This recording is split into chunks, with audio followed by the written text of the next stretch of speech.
Subscribe कीजिए हमारे YouTube channel को और नए वीडियो की अपडेट तुरंत पाने के लिए दबाइए बेल आइकन।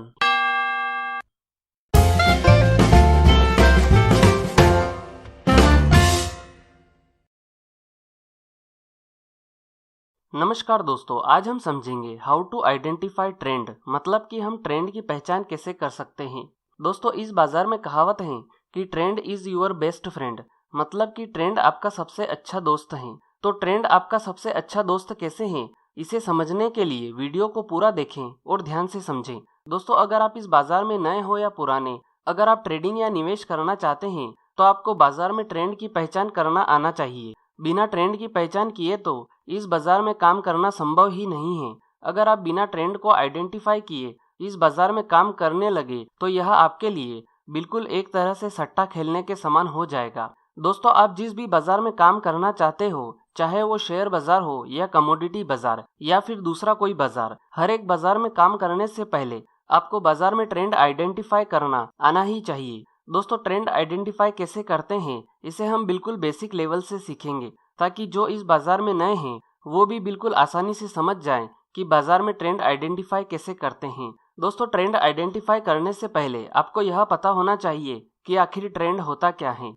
तो चलिए दोस्तों, वीडियो में आगे बढ़ते हैं और सबसे पहले हम समझते हैं कि ट्रेंड क्या होता है। दोस्तों, ट्रेंड का मतलब होता है बाजार की चाल। इसको थोड़ा और विस्तार से समझे तो इसका मतलब यह है कि बाजार की चाल किस दिशा में जा रही है या फिर किस दिशा में जा सकती है। दोस्तों, ट्रेंड मुख्य रूप से 3 प्रकार का होता है: अप ट्रेंड, डाउन ट्रेंड और साइडवेज ट्रेंड।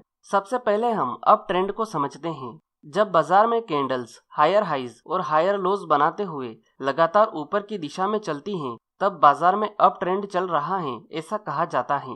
दोस्तों, इस समय बाजार में सप्लाई की तुलना में डिमांड अधिक होती है, इसलिए बाजार में लगातार तेजी का माहौल बना रहता है। इस समय हमें बाजार में खरीदारी करने के संकेत मिलते हैं। अब हम समझते हैं डाउन ट्रेंड को। जब बाजार में कैंडल्स लोअर हाइज और लोअर लोज बनाते हुए लगातार नीचे की दिशा में चलती हैं, तब बाजार में डाउन ट्रेंड चल रहा है, ऐसा कहा जाता है।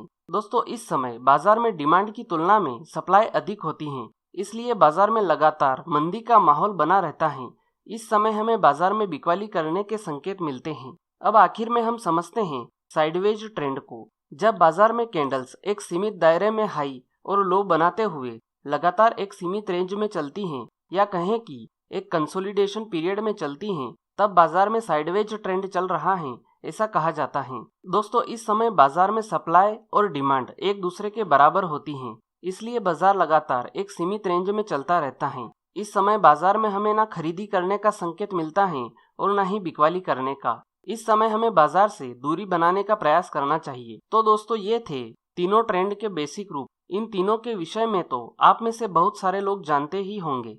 तो चलिए दोस्तों, अब हम समझते हैं एडवांस लेवल के ट्रेंड को। इसमें हम समझेंगे कि ट्रेंड के साथ वो कौन सी खास बातें हैं जो हमें ट्रेंड आइडेंटिफाई करते समय हेल्प करती हैं। दोस्तों, डाउ थ्योरी के अनुसार जब बाजार में अप ट्रेंड या डाउन ट्रेंड चल रहा होता है, तब इन दोनों ट्रेंड में 3 अलग अलग प्रकार के ट्रेंड चलते हैं। तो ये 3 अलग अलग प्रकार के ट्रेंड कौन से हैं, चलिए इन्हें समझते हैं। सबसे पहले हम समझते हैं अप ट्रेंड को। दोस्तों, जब बाजार में अप ट्रेंड चल रहा होता है, तब प्राइस हायर सपोर्ट और हायर रेसिस्टेंस बनाते हुए ऊपर की ओर जाता है। तो डाउ थ्योरी के अनुसार जब प्राइस हायर सपोर्ट और हायर रेसिस्टेंस बनाते हुए ऊपर की ओर जाता है, तब इस पूरे अप ट्रेंड को प्राइमरी ट्रेंड कहते हैं। प्राइमरी ट्रेंड मतलब कि सबसे प्राथमिक चाल बाजार की, यह सबसे महत्वपूर्ण ट्रेंड होता है। इसके बाद चार्ट में प्राइमरी ट्रेंड के बीच में जो छोटे छोटे मंदी के ट्रेंड बनते हैं, इन्हें कहते हैं सेकेंडरी ट्रेंड। यह सेकेंडरी ट्रेंड बाजार में करेक्शन को दिखाते हैं। इसके बाद चार्ट में सेकेंडरी ट्रेंड के बीच में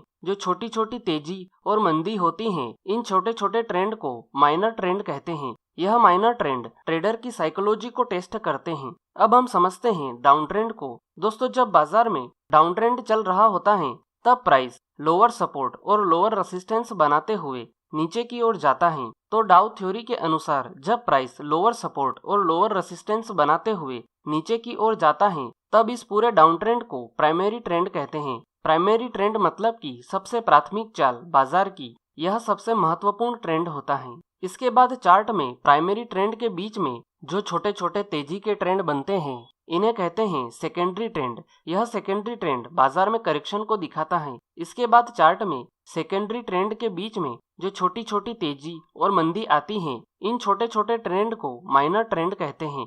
यह माइनर ट्रेंड ट्रेडर की साइकोलॉजी को टेस्ट करते हैं। तो चलिए दोस्तों, अभी तक जो हमने इस वीडियो में समझा है इसे हम चार्ट में समझ लेते हैं। तो दोस्तों, वीडियो में हमने सबसे पहले समझा है कि ट्रेंड 3 प्रकार का होता है, अप ट्रेंड, डाउन ट्रेंड और साइडवेज ट्रेंड। तो यहाँ पर सबसे पहले हम अप ट्रेंड को देख लेते हैं। अप ट्रेंड में हमने देखा था कि जब कैंडल्स हायर हाइस और हायर लोस लगाते हुए ऊपर की तरफ चलती हैं, तब हमें यह संकेत मिलता है कि बाजार में अप ट्रेंड चल रहा है। तो अब आप यहाँ पर देखिए कि यहाँ से लेकर यहाँ तक कैंडल्स हायर हाई और हायर लोस लगाते हुए ऊपर की तरफ चल रही हैं, मतलब कि यहाँ पर बाजार में अप ट्रेंड चल रहा है। इसके विपरीत जब कैंडल्स लोअर लोस और लोअर हाइस लगाते हुए नीचे की तरफ चलती हैं, तब डाउन ट्रेंड चल रहा होता है। तो अब यहाँ पर देखिए कि यहाँ से लगाकर यहाँ तक कैंडल्स लोअर लो और लोअर हाइस लगाते हुए नीचे की तरफ आ रही हैं, मतलब कि यहाँ पर डाउन ट्रेंड चल रहा है। अब हम साइडवेज ट्रेंड को समझ लेते हैं। तो दोस्तों, जब कैंडल्स एक सीमित दायरे में हाई और लो लगाती हैं, तब बाजार में साइडवेज ट्रेंड चल रहा होता है। तो अब यहाँ पर आप देखिए कि यहाँ पर कैंडल्स इस एक सीमित दायरे में चल रही हैं। तो दोस्तों, आप यहाँ पर देख सकते हैं कि कैंडल्स एक सीमित दायरे में चल रही हैं, मतलब कि यहाँ पर साइडवेज ट्रेंड चल रहा है। दोस्तों, इसके बाद हमने ट्रेंड का एडवांस रूप सीखा था, जिसमें हमने अप ट्रेंड और डाउन ट्रेंड के अंदर जो 3 अलग अलग प्रकार के ट्रेंड चलते हैं उनके विषय में सीखा था। तो यहाँ पर पहले हम अप ट्रेंड की चर्चा कर लेते हैं। तो आप देखिए कि यहाँ से यहाँ तक अप ट्रेंड चल रहा है, मतलब कि ये हो गया हमारा प्राइमरी ट्रेंड।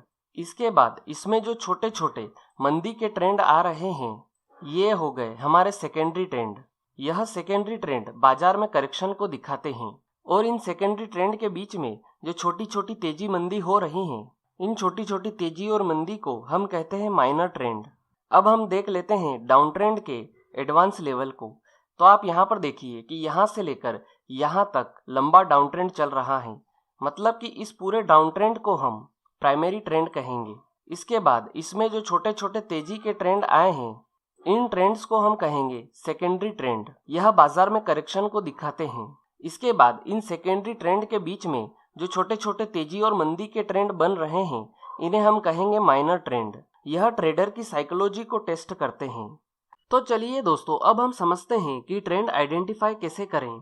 इससे पहले मैं आपको यह बता दूं कि साइडवेज ट्रेंड को आइडेंटिफाई नहीं किया जा सकता है। दोस्तों, यहाँ पर मैं आपको ट्रेंड आइडेंटिफाई करने के लिए 2 तरीके बताऊंगा, और यह दोनों ही तरीके बेस्ट हैं। आप जिसका चाहें उसका उपयोग कर सकते हैं ट्रेंड आइडेंटिफाई करने के लिए। दोस्तों, पहला तरीका है मूविंग एवरेज की मदद से ट्रेंड आइडेंटिफाई करने का। मूविंग एवरेज के विषय में मैं आपको पहले ही बता चुका हूँ। अगर आपने अभी तक मूविंग एवरेज का वीडियो नहीं देखा है, तो आप इस वीडियो की डिस्क्रिप्शन में जाकर मूविंग एवरेज का वीडियो देख सकते हैं। तो दोस्तों, मूविंग एवरेज की मदद से ट्रेंड आइडेंटिफाई करने के लिए आपको चार्ट में 50 दिनों की EMA को लगाना पड़ेगा। EMA मतलब कि एक्सपोनेंशियल मूविंग एवरेज। 50 दिनों की एक्सपोनेंशियल मूविंग एवरेज को लगाने के बाद आपको चार्ट कुछ इस प्रकार से दिखाई देगा, जैसा कि आप वीडियो में देख सकते हैं।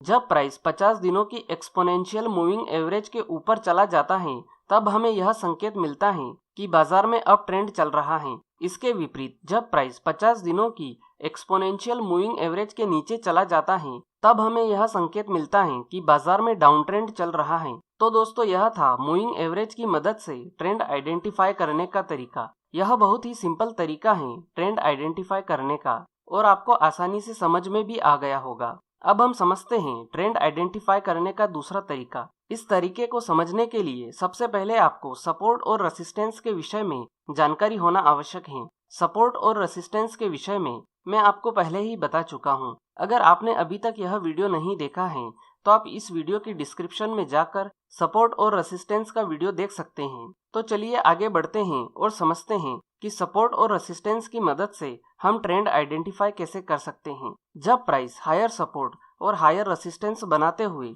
चार्ट में ऊपर की ओर चलता है, और जब तक यह हायर सपोर्ट और हायर रेसिस्टेंस की सीरीज लगातार चलती रहती है, तब हमें यह संकेत मिलता है कि बाजार में अप ट्रेंड चल रहा है। इसके विपरीत जब प्राइस लोअर सपोर्ट और लोअर रेसिस्टेंस बनाते हुए चार्ट में नीचे की ओर चलता है और जब तक यह लोअर सपोर्ट और लोअर रेसिस्टेंस की सीरीज लगातार चलती रहती है तब हमें यह संकेत मिलता है कि बाजार में डाउन ट्रेंड चल रहा है। तो दोस्तों इन दोनों ही तरीकों से आप ट्रेंड आइडेंटिफाई कर सकते हैं और जान सकते हैं कि बाजार अभी बुलिश ट्रेंड में है या बेरिश ट्रेंड में। तो चलिए दोस्तों अब दोनों ही तरीकों को हम चार्ट में समझ लेते हैं कि एक्सपोनेंशियल मूविंग एवरेज और सपोर्ट और रेसिस्टेंस की मदद से हम ट्रेंड आइडेंटिफाई कैसे कर सकते हैं। सबसे पहले हम समझते हैं कि एक्सपोनेंशियल मूविंग एवरेज की मदद से हम ट्रेंड आइडेंटिफाई कैसे कर सकते हैं। तो आप सबसे पहले इंडिकेटर्स में जाइए और एक्सपोनेंशियल मूविंग एवरेज को चार्ट में लगा लीजिए। एक्सपोनेंशियल मूविंग एवरेज को चार्ट में लगाने से पहले आप एक बात का ध्यान रखिए कि यहाँ पर हमें पीरियड में 50 दिनों को सिलेक्ट करना है, क्योंकि हम यहाँ पर 50 दिनों की एक्सपोनेंशियल मूविंग एवरेज को ले रहे हैं। एक्सपोनेंशियल मूविंग एवरेज को लगाने के बाद आपको चार्ट कुछ इस प्रकार से दिखाई देगा। तो अब हम एक्सपोनेंशियल मूविंग एवरेज की मदद से ट्रेंड आइडेंटिफाई कैसे कर सकते हैं। तो ये बिल्कुल सिंपल तरीका है, तो आप इसे ध्यान से समझ लीजिए। जब कभी प्राइस 50 दिनों की एक्सपोनेंशियल मूविंग एवरेज के ऊपर चला जाता है तो समझ लीजिए कि बाजार में अप ट्रेंड चल रहा है, और ठीक इसके विपरीत जब प्राइस 50 दिनों की एक्सपोनेंशियल मूविंग एवरेज के नीचे आ जाता है तब समझ लीजिए कि बाजार में डाउन ट्रेंड चल रहा है। तो दोस्तों पहला तरीका तो ये हो गया सबसे सिंपल और आसान, जिससे हम ट्रेंड आइडेंटिफाई कर सकते हैं।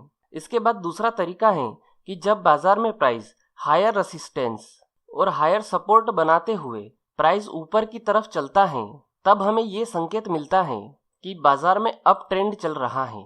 इसके विपरीत जब प्राइस बाजार में लोअर सपोर्ट और लोअर रेसिस्टेंस बनाते हुए नीचे की तरफ चलता है तब हमें ये संकेत मिलता है कि बाजार में डाउन ट्रेंड चल रहा है। दोस्तों ये दोनों ही तरीके बहुत आसान और सरल हैं। अब आप में से बहुत सारे लोग ये जानना चाहेंगे कि हम टाइम फ्रेम क्या सिलेक्ट करें। तो दोस्तों आप जिस भी टाइम फ्रेम में काम करना चाहते हैं या आपकी जो भी मनपसंद टाइम फ्रेम है आप उसी टाइम फ्रेम में इसका उपयोग कर सकते हैं। यह हर एक टाइम फ्रेम में अच्छी तरह से काम करेगा। तो दोस्तों यह थी ट्रेंड के विषय में संपूर्ण जानकारी। इसमें आपने सीखा कि ट्रेंड को आइडेंटिफाई कैसे किया जाता है। उम्मीद है आपको यह जानकारी पसंद आई होगी और आपने ट्रेंड आइडेंटिफाई करना सीख लिया होगा। अगर वीडियो से जुड़ा हुआ कोई भी सवाल आपके दिमाग में है तो आप कमेंट बॉक्स में जाकर पूछ सकते हैं। आज के लिए इतना ही, फिर मिलेंगे। गुड बाय, धन्यवाद।